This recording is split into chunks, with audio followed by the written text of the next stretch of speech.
Alors, Luce Chazalon, je suis présidente de la Maison des Tresses et Lacets depuis 2011 et c'est avec un grand plaisir que j'assure du mieux que je peux cette fonction.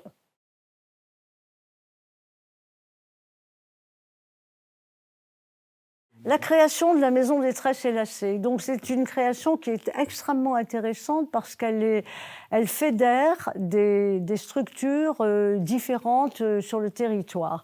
D'abord, c'est à l'initiative du Parc du Pilat. Ensuite, à l'initiative de Jean-Claude Duboucher, qui à cette époque-là était le maire de la Terrasse sur Dorlay. Et également dans le cadre du SIPG, c'est-à-dire le syndicat intercommunal des Pays du Gier. Ce qui veut dire que dans cette volonté de transformer une partie de la Maison des Tresses, de l'usine Camus, en lieu ouvert au public, c'est quelque chose, c'est une initiative, c'est un intérêt, c'est une volonté qui a fédéré un certain nombre d'élus et de communes, les communes de la vallée du Gier et les communes de la Terrasse sur Dorlay. Mais j'insiste que c'est vraiment une initiative de Jean-Claude Duboucher, du Parc du Pilat et bien entendu de la famille Camus et de Guy Camus et Jacques Camus en particulier. Donc, il a été décidé de consacrer une partie de l'usine dans laquelle nous sommes ici. C'est un atelier qui a été construit en 1910. Donc de consacrer une partie de l'usine à une fonction muséale, c'est-à-dire un lieu ouvert au public. Alors, pourquoi cette volonté?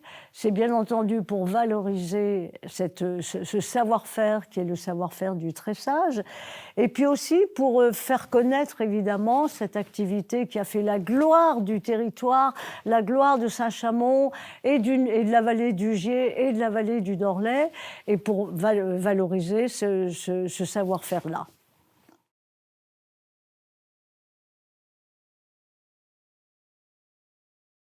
Alors, la gestion du lieu a été confiée à une association loi 1901, avec, dans les statuts, des missions très très précises.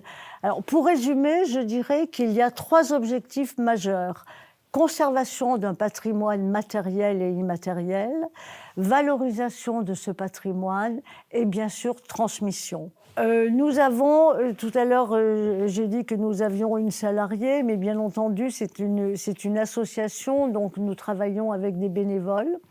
Il y a 8 bénévoles qui assurent avec Jacqueline, la médiatrice et responsable de l'atelier, qui assure la gestion et le fonctionnement de la Maison des Tresses.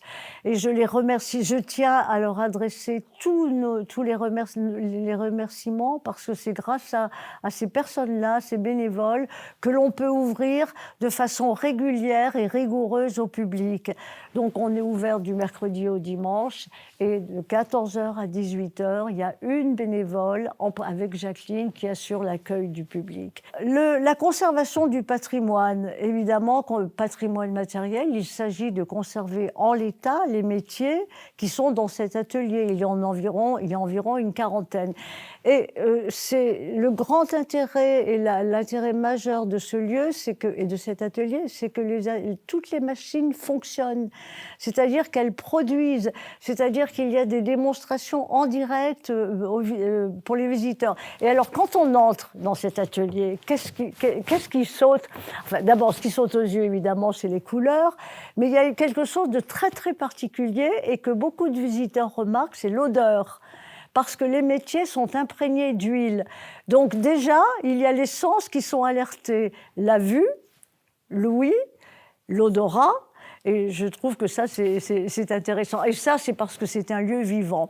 Donc, on fait visiter l'atelier, évidemment. Ça fait partie de la conservation. Ensuite, pour valoriser, depuis une dizaine d'années, on a une salle qui a été aménagée. C'est une salle d'exposition dans les locaux qui a été aménagée par la commune de la Terrasse.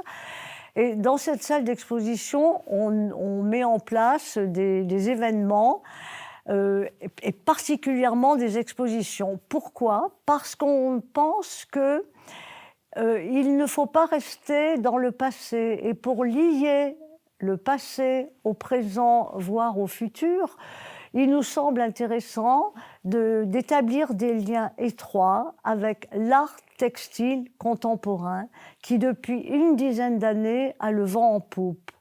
Donc, on en est à pas loin de 400 artistes exposés en une dizaine d'années. Et je pense que me semble-t-il, un moyen efficace, entre guillemets, de créer ce lien entre ce savoir-faire-là, qui est très ancien, le savoir-faire de tressage, ça existe depuis la nuit des temps, donc de créer ce lien entre les productions, comment on fait des tresses, des lacets, et ce que l'on peut faire avec ces tresses et ces lacets. Et donc, on a accueilli des artistes textiles, des designers, des créateurs qui ont fait des choses exceptionnelles. Donc voilà. Donc les expositions, l'accueil du public, le jeune public, les expositions. Et il nous arrive aussi de faire des concerts en été. Mais on essaye quand même de rester essentiellement dans le domaine de l'activité, de ce patrimoine matériel et immatériel.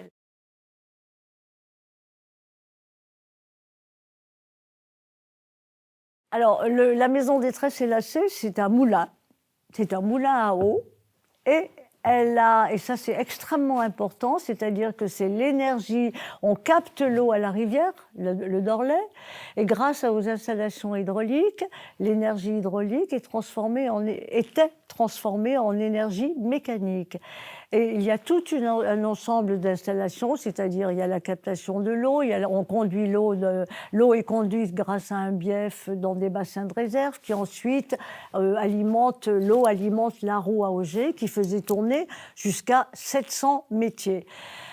Bon, alors la gestion de l'eau est un petit peu compliquée. Je ne vais pas revenir sur ce sujet, c'est-à-dire le changement climatique et les arrêtés sécheresse qui interviennent régulièrement.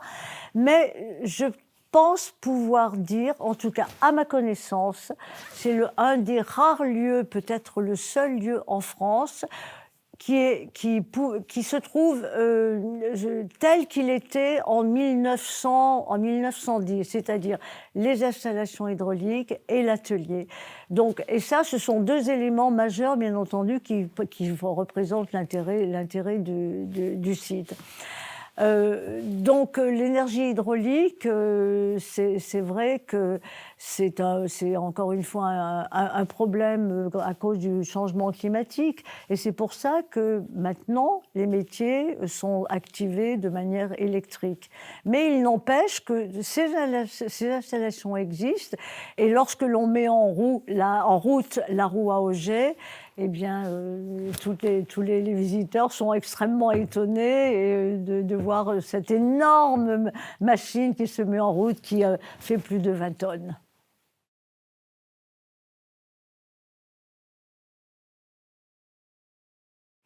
Alors, j'étais documentaliste dans un collège puis un lycée, et il me semble que pendant des années, en tout cas, c'est ce que j'essayais de faire, c'est de transmettre aux élèves avec lesquels je travaillais, par l'intermédiaire et en collaboration avec les professeurs, de transmettre des valeurs et des connaissances, bien sûr, mais des valeurs. Et je crois pouvoir dire que, vous savez, un jour, il y a une collègue qui m'a dit « Luce, toi, tu as déménagé le CDI à la maison des tresses et lacets. » Et je pense que je suis en effet dans la transmission. Voilà, ça c'est une des raisons. Et puis, je trouve que les temps sont difficiles, me semble-t-il. Et lorsqu'on reçoit les visiteurs et qu'on leur montre ce qui a existé, mais ce qui n'est pas, qui perdure, il y a une espèce de, pas de joie, mais ils sont rassérénés parce qu'ils se disent « Ah, ça a existé, ça c'est du sûr, c'est du solide, mais ça n'est pas mort. C'est pour ça, je vous parlais tout à l'heure des expositions, c'est-à-dire qu'on est complètement plongé dans le présent et dans le futur. Et c'est ça qui me plaît. Et puis peut-être aussi qu'en fait, j'aime les choses qui ont bien fonctionné, qui sont belles, parce qu'il y a un côté esthétique. Quand on arrive dans ce lieu, il y a les couleurs, il y a les machines. Et puis, je pense que c'est peut-être aussi la dernière raison. Moi, j'aime bien travailler avec une équipe, parce que je trouve que chacun a des compétences particulières. Et c'est vrai que peut-être que le rôle d'un responsable d'équipe, c'est de faire en sorte que chacun mette autant que faire se peut et autant qu'il est possible dans les activités, mettre en avant ses compétences. Voilà, Et puis enfin, dernière chose, j'habite à la Terrasse-sur-Danlay, donc c'est quand même, la proximité est importante.